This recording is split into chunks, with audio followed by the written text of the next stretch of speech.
dalashiyo sinjiga waan ka simanoo Soomaaliyeenu neesaban hore waxa tagaysaan caadka iyo dhibti maanta suushayo midnimada asalkiyo suunka loo xidhay ha ka dhicin salaanka waa xamar oo leeyahay la adkayo midnimada hana laga meeydho wixii ina Soomaali shana waa hees wadani ay qaadayaan shan hablood oo kamid ah hobolada Soomaaliyeed oo kala matalaya shanta Soomaali runtiina way ka soo kala jeedaan waana markii ugu horeysay hees noocan oo kala masrax Hargeysa laga qaado waa hees garawsho guubaabo iyo gardhigasho isugu jirto oo lowga la isu aastay Hargeysa oo ka xajiimootay hadalka xamar xumaantii loo geystayna ka hadlaysa waxay tiri ninkii suuqa iyo seeftii warmaa si weyn ila dhacay Soomaaliland meedka suuqa waray si yar u leeyay ma suuroobaysay ay ugu sireen mar kale waxaan soconahay labadii Soomaaliya mar isku ahaa oo hadda la isku kari layahay waa eebe mahadi Jabuuti way madax banaantay Jabuuti oo saytay ula hadashay Soomaaliland waxay tiri keliga suntiya seeftii warmuu kuguma soconay Soomaali oo dhan baa isa seegtayo geed iswada suday labada soo hadhay waa NFD iyo deegaanka Soomaalida maanta hadii la weydiin lahayn Soomaali meel la isugu keeno ma kula tahay inay diidi lahaayeen waa tan NFD oo leh kukuye iyo Sawaaxili nima kadeedeen kismaayana uma ay kacdeen dhudhunkeenu hadduu kaban yahay sabanka aan ahayn Suudintii Afrika kuwa ugu sindeer Sawaaxili iyo tuugna ma saamin jirin waa isay nagu dhacday sumcad aan lahayn iyo quwadeena sare soo celiyo Soomaaliya isdaba qabo jigjiga oo ka hadlaysa inay Soomaalidu mid tahay marna is wada dhaleen lana kala mari karin ayay dooda ku soo afmeertay sodoh iyo walaal seedi iyo abtaa Soomaalidu toob lama kala socdee dib hal la isu soxo eriyada abwaan Cabdi Ciise Cajuuna wada cusub oo lagu kala qaato Soomaalida oo furay musical macallin Mawlid Xasan Faar laxanka Alustaad Jini Shume heesta waxa ku goolaaftamay hobolada Kenya ka caanbaxay Nadiira Neyru Saareyle Shabcaan Aadan Fatxa Nuura iyo Salma Nuura qabashada codka alfanaan Maxamed Kaadir dubista muuqaalka iyo farsamada CJ Amin waa Cabdi Askar oo idin leh Soomaali inta aad kala safantiin shisheeyo kala socotaan ee isa seegantiin samaan gaari meysaan isa saamaxo sidaan u wada hadlo dalashiyo sinjiga waan ka simanoo Soomaaliyenu saban hore wixii tagay sanadkiyo dhibtay mata suushayo midnimada asalkiyo suunka loo xidhay ana soo dhawow ana soo dhawow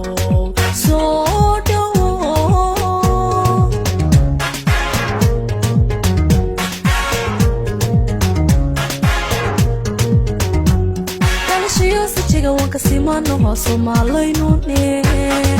saban hore wixii tagay sanadkiyo dhibtay mata suushayo midnimada asalkiyo suunka loo xidhay ana soo dhawow ana soo dhawow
Soomaali dhan baa isa seegtayo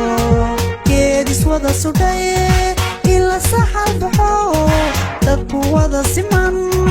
dantu saakay tahay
simay